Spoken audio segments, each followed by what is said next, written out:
Meet Dom Hunter, sales legend. Okay, maybe not yet, but he's got the hair for it. Dom dreams of escaping the soul-crushing cubicle farm at Global Conglomerate Inc. Problem is, he's stuck pushing paperclips. Exciting, right? Tick-tock, Hunter, the clock is ticking. Suddenly, a shadowy figure bursts in. Agent Bureau from the dreaded Department of Monotony. He's got a challenge. 3 impossible sales missions, 72 hours. Succeed, and it's freedom. Fail, and it's spreadsheets for life. Your mission, should you choose to accept it, he does, is to sell.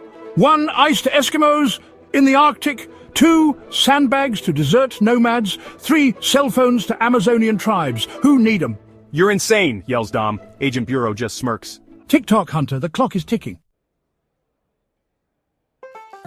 Dom needs a team. Fast. First up there's Brenda Brains Billings, the office whiz kid who can sell anything to anyone. On paper. Then there's Big Tony, the gentle giant with a heart of gold and muscles of steel, who's terrified of everything. Finally we have Sparkle, the intern, who's more interested in her social media than sales. Brenda calculates sales pitches while dodging thrown staplers. Big Tony lifts weights made of phone books, trembling. Sparkle takes selfies with a confused-looking polar bear rug. 72 hours? More like 72 ways to fail spectacularly. Or is it? Dom grins. Time to show them what they're made of. First stop, the Arctic. The team arrives bundled in parkas, shivering. Their mission? To convince the local Inuit tribe that their glacial goodies ice cubes are superior. Who needs fancy ice? Grunts their leader. Dom jumps in. Our ice is sculpted by artisan penguins, infused with ancient glacier water. It's a tough sell, until a rival ice vendor shows up, riding a narwhal and peddling super snowballs. A hilarious chase ensues. Dom and the team dodge polar bears. Big Tony faints at the sight of one. Outrun rival vendors on sleds pulled by huskies, and even use their glacial goodies to build a magnificent ice sculpture that wins over the tribe. Victory! They've sold ice to Eskimos, but there's no time to celebrate. The clock is ticking. Next stop, the Sahara Desert. The team, now sweating under the scorching sun, has to convince nomadic tribes that sandbags are the must-have desert accessory. Sandbags? We're swimming in the stuff. Laughs a nomad leader. Brenda steps up. Our patented sand saviors are multifunctional. Tents, windbreaks, even camel saddles. Just then, a sandstorm hits. Chaos!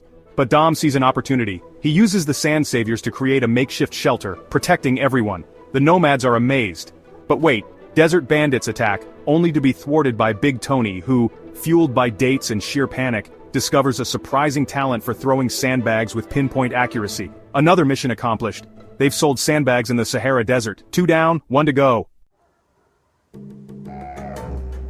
Last stop, the Amazon rainforest. The team, dripping with sweat and mosquito bites, has to introduce the wonders of the digital age to an Amazonian tribe who communicate through interpretive dance and blowgun darts. Phones? We have parrots! Squawks the tribe leader. Sparkle surprisingly shines. She teaches the tribe how to take selfies, play games, and even order pizza, though delivery might be a challenge. But danger lurks. Piranhas in the river, poison dart frogs, and a rival sales team from a tech giant trying to outsell them with their fancy holographic phones. A hilarious chase through the jungle ensues. Dom swings on vines. Brenda uses her knowledge of local plants to concoct a smokescreen. Big Tony befriends a giant anteater, and Sparkle, well, she gets the best Instagram story ever. They did it! They sold cell phones in the Amazon. They've conquered all 3 missions, but their adventure is far from over. Exhausted but exhilarated, the team races back to headquarters, the clock ticking down to the wire. They've faced polar bears, sandstorms, and piranhas and emerged victorious. They've proven their sales prowess beyond a shadow of a doubt, but a chilling realization dawns on them. They've conquered the impossible, but what awaits them back at Global Conglomerate Inc.? Is it freedom, or a fate worse than selling paperclips? As their plane touches down, they know one thing for sure. Agent Bureau is waiting, and he's not going down without a fight. The team bursts into Global Conglomerate Inc., a whirlwind of exotic souvenirs and newfound confidence. The office workers, their faces illuminated by the pale glow of computer screens, stare in disbelief. And there he is, Agent Bureau, flanked by security guards, a look of smug satisfaction on his face. Welcome back. I trust you failed miserably? But Dom, Brenda, Big Tony, and even Sparkle are no longer the timid employees they once were. They've faced their fears, conquered the impossible, and learned the true meaning of teamwork. We're not here to fail, we're here to negotiate. And negotiate they do. They present their case complete with charts, graphs, thanks Brenda, and even a slideshow of their adventures, Sparkle's masterpiece. Agent Bureau is speechless. He's never seen such audacity, such spirit, such salesmanship.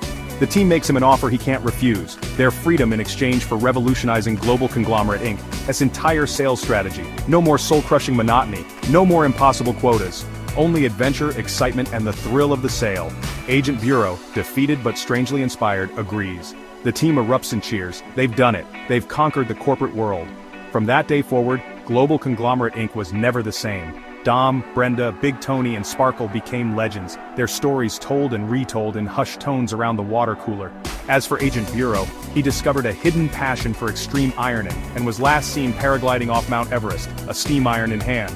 The moral of the story? Never underestimate the power of a good sales pitch, a little bit of crazy, and a whole lot of heart.